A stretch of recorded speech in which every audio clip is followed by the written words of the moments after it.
always do when he comes out here. This is not just one of my favorite character actors working. This is Chet from Weird Science. This is Hudson from Aliens. This is the guy who got his heart ripped out by a naked Arnold in the Terminator. Ladies and gentlemen, a goddamn national treasure, Bill Paxton.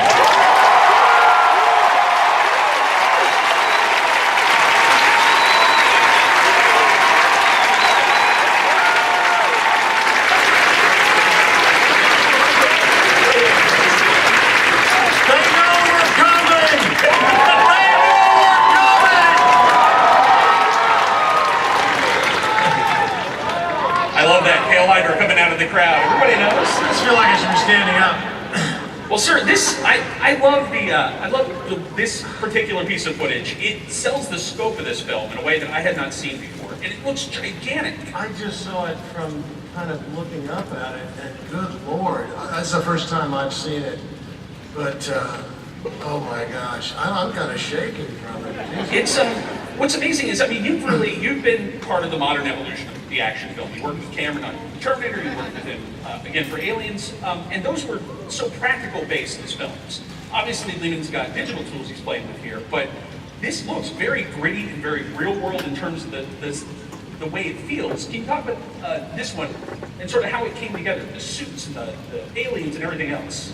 Well, you know, at the end of the day, it's got to be a story with characters that that we all, as the audience, can emotionally relate to, and we want to go, and we emotionally commit to, so that the stakes are high. We really feel these moments of suspense and fear that the characters are going through. I was finishing Two Guns, and I was in the New Mexican desert, and I got a call that there was interest in me for this movie that was called All You Need Is Kill. I didn't know much about it. I knew Tom Cruise was starring in it, and I knew Doug Liman was going to be the director. That was enough for me. I read the script. I thought, my God, this is like ancient Rome meets Cecil B. DeMille, and it's got its DNA and aliens, which I could relate to. I figured that's why Warner Brothers must have called me up. They needed somebody to go, game over, man!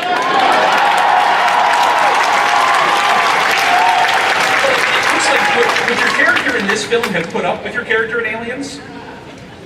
My character in this film would have really enjoyed my character in Aliens, because this character I play a kind of a country boy, platoon sergeant named Sergeant Bobby Farrell from Science Hill, Kentucky. And Tom's character is a little bit of a Hudson character when he comes into my platoon. It's on the eve of this huge counter invasion where this alien horde has taken Europe, kind of like the Nazis in World War II. And the free countries of the world have formed a federation. They're going to try to mount this massive counterattack. And I've got this squad called J Squad. It's kind of like the Dirty Dozen.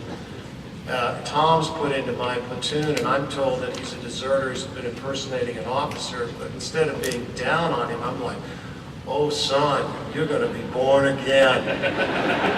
You're going to be born again in combat, or you're going to have your nuts blown off.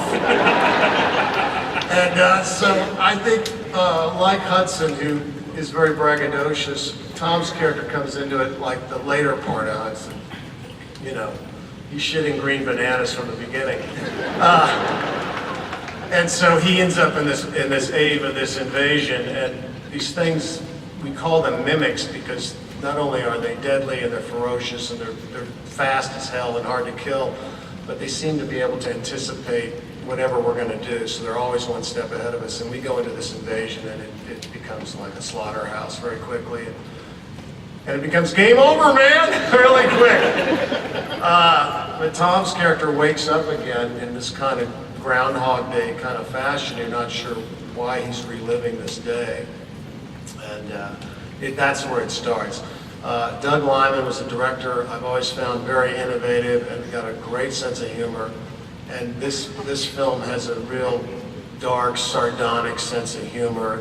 And the tone is set very early on, so the audience are with it from the beginning. Even though our characters, Tom's character obviously is dealing with this weird world that he's found himself in, where he's reliving this day.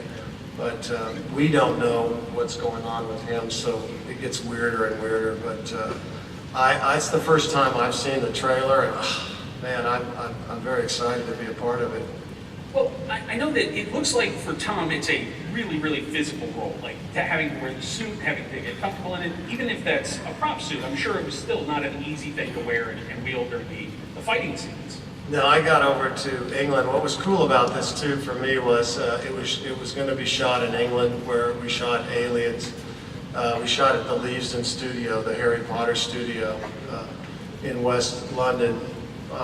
I got over there. I just got off a plane. I was taken, an all-night flight, transatlantic flight. I'm taken straight out to Leavesden, and I see Doug Lyman for about 5 minutes, and then I'm taken on a golf cart to this sound stage, and there's Tom in this empty sound stage, and he's trying on this prototype exosuit. There's about 20 techies and crew, and they're taking notes and seeing how the thing physically moves. The first thing he said, he goes, "Paxton, you been working out?" And I'm like, "This thing weighs 75 pounds." Little do I know I'm going to be like the Elephant Man when I come out of this damn thing. I'm not an animal. And I get back to the hotel that night and I go, "Man, you better get it up." Because Tom's been working out for 3 months already, getting ready for this thing, and it was torturous. The suits were very punishing. They had us, when we were on the set, they had these iron cages that were just iron frames, really, so that they could literally hang us on chains to take the weight off our shoulders. Oh, I went through hell to get my bonus. Well, I've seen Emily Blunt work several times as well, and she seems like she's somebody who builds characters from the outside in very physically, whether it's Adjustment Bureau, where she had to learn the ballet for that, or this, where she's in combat with you guys. How is she as a co-star in this?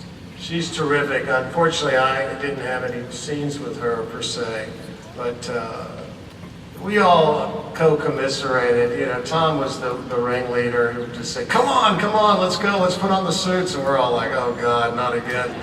But Emily said she got in the best shape of her life in this thing, and she was good to go. And I think that's what makes it a fun ride too, because it's not just a guy's action movie; it's a gal's action movie too. And she's as tough as they come in this thing. She gets dirty in this thing. Well, we want to make sure we have some time for the folks here in the crowd to ask you questions. Obviously, the last couple of weeks you've been part of a very special couple of episodes of Agents of S.H.I.E.L.D. That's been very successful. Hail Hydra. When that logo came up, when they replaced the S.H.I.E.L.D. logo with the Hydra logo, I just felt all warm and fuzzy. That's been a lot of fun. I was wondering when I was going to get my invitation to the Marvel party, and it finally came. All right, let's go ahead and take the first question. There's got to be one question out there. Hello. It's right here. Is this on? Okay. Yes. All right, my question is, I saw the 2 films that you directed back in 2002 and 2005, and they were both really good movies. Do you ever plan to direct movies again, or do you want to stick to acting? I desperately want to get back in the director's chair. I'm working on a project right now called The Bottoms. It's based on a great gothic thriller by Joe Lansdale. And it's been adapted by Brent Hanley, who wrote Frailty. So we're hoping to go in the fall with that. But yes, I've also took a John McLaughlin script. John wrote Hitchcock and worked on Black Swan. And we've turned it into a spec script he wrote called 7 Holes for Air that we've turned into a graphic novel that the company Arcana has put out in the last couple months, and I'm hoping that we get to turn that into a movie as well. It's interesting, the system these days, it seems like it's harder to get original science fiction made. That's one of the reasons I'm excited about Edge of Tomorrow, is that it's not something that's a sequel to what you've seen before. It's not, its own thing. I mean, the superhero movies have been incredible. I mean, the Marvel universe is amazing. But this is kind of a unique movie because even though there are parts, the idea of a time loop or the idea of an alien invasion into the world scenario, but it's been tweaked in a way that's very original. And so it's exciting. It's weird because there is this kind of Normandy invasion that opens the film, and we come back to it a lot before the film evolves past that moment. But the movie's actually opening, and I don't know if this was planned, but it's opening on the anniversary of D-Day, June 6th, which is kind of cool. When you guys were shooting, did you shoot all these sequences in the same place? Did you shoot them all together, just one after another? Was it a case of that, or were you given any chance to build any sense of chronology? Well, we shot them in the order they happened in, but we had a platoon barracks. We also had they did Heathrow Airport under martial law, so it's become completely a military staging area.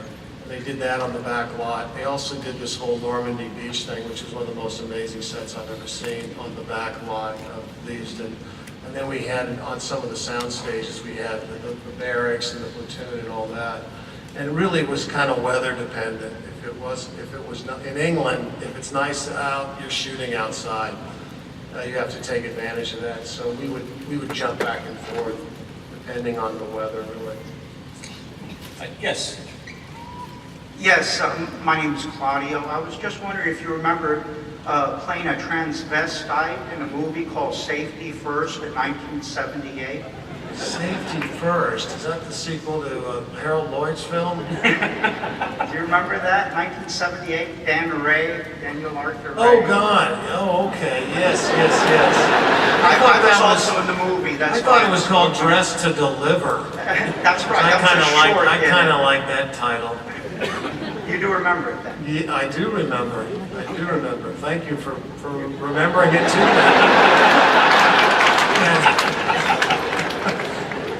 Yes, next up. You didn't know there'd be quizzes today. I'm lucky if I can remember what I had for breakfast. Thanks for the memory. Hi, Bill. It's Brian McQuarrie. I just wanted to thank you for being so kind to my father while he was ill. Bill sent him a beautiful package while he was in the hospital. And my question is, what attracts you to roles now? You did Big Love for so many years. What are you looking for in features? I think at the end of the day, it's a filmmaker's medium, so I think you have to look at the director. But I don't necessarily care if it's Jim Cameron or somebody who's making their first film. I look for a language, I look for a passion, and an understanding of the language of film. Also, obviously, the story. I don't care what the genre is. You know, I think when you read a screenplay, you're looking kind of at it from an actor or director point of view. You're looking at it kind of like a builder looks at architectural plans. So I always look to see what the bones are like in the building. But, you know, it's so capricious. You know, I'm kind of like Avis. You know, I've had to kind of navigate the waters of Hollywood for a long time, and sometimes opportunities come your way, you try to capitalize on it. I've got a movie coming out in the fall that I've seen some of, and I'm really excited about. It's just a small supporting role, but it's a movie called Nightcrawler. It was written and directed by Dan Gilroy and stars Jake Gyllenhaal and Rene Russo. And I saw some of that the other day, and I thought, God, how did they get this movie made? It's got kind of a subversive taxi driver angle to it, and shot by Robert Elswit, the great cinematographer, and James Newton Howard did the score. It's a very cool movie. It was a small part, but I thought, God, I just want to be a part of this. I feel much freer now because I'm not having to worry about being a lead in anything, so I've been kind of going back to the roles that kind of first got me notices with audiences, that, you know, kind of supporting roles, which are usually more colorful. So the last couple of years, I really had a good time playing an antagonist to Denzel Washington and Mark Wahlberg in Two Guns. And then doing this role as opposite Tom Cruise. I think I've become the guy that supports the guy. I've got a movie coming out with John Hamm called $1 Million Arm that people seem to really be excited about. and I just finished a film called Term Life. It's a thriller with Vince Vaughn and Haley Steinfeld, and I play maybe not a very sympathetic character. I like, you guys have been so good to me my whole career, been so supportive, and I think the roles that you guys first embraced me in were roles like Chet in Weird Science. You donkey dicks couldn't get laid in the morgue. How about a nice greasy pork sandwich served in a dirty ice cream? Of course, Aliens. I came up doing these things, and as much as I enjoyed doing movies like Twister and take it easy. I'm kind of having kind of a renaissance in my career right now, going back to playing the supporting roles, and I have to say I'm really enjoying it. Let some other schmuck have to show up every day. I get to come in and do the really colorful part and party in London, But I'm still very ambitious as an actor and a filmmaker. But it's kind of one of those things, you just never know what's going to happen to you. I just try to, suit up and show up, and you just kind of got to let things take their course. And but I have to say, I so appreciate you guys' support. You guys have been so loyal to me through the years, and I get a lot of nice fan mail from all the roles. But it's always Aliens and Weird Science. I mean, come on. I did a simple plan. I actually. I think we have time for one more. Thanks, Brian. Hi, Mr. Paxton. You've done so many iconic roles. I was just wondering, which role do you get asked about the most, and which is your personal favorite? Well, I have to say, I get asked about a lot of movies a lot, but Tombstone's one that people seem to really like.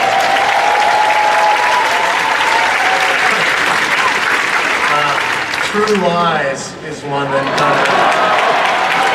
hard to live that one down. I really set myself up for that one.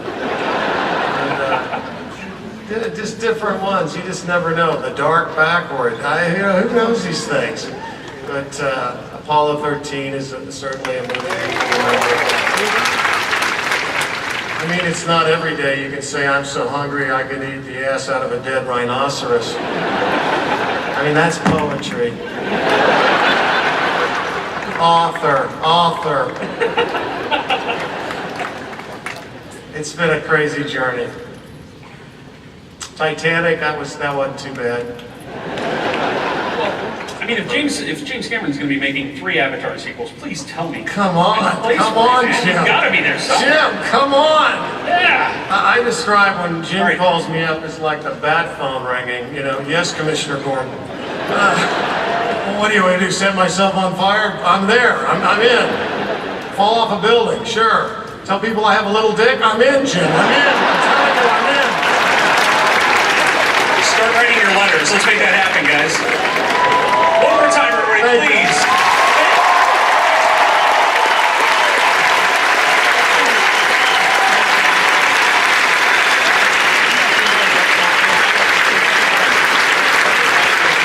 Until tomorrow.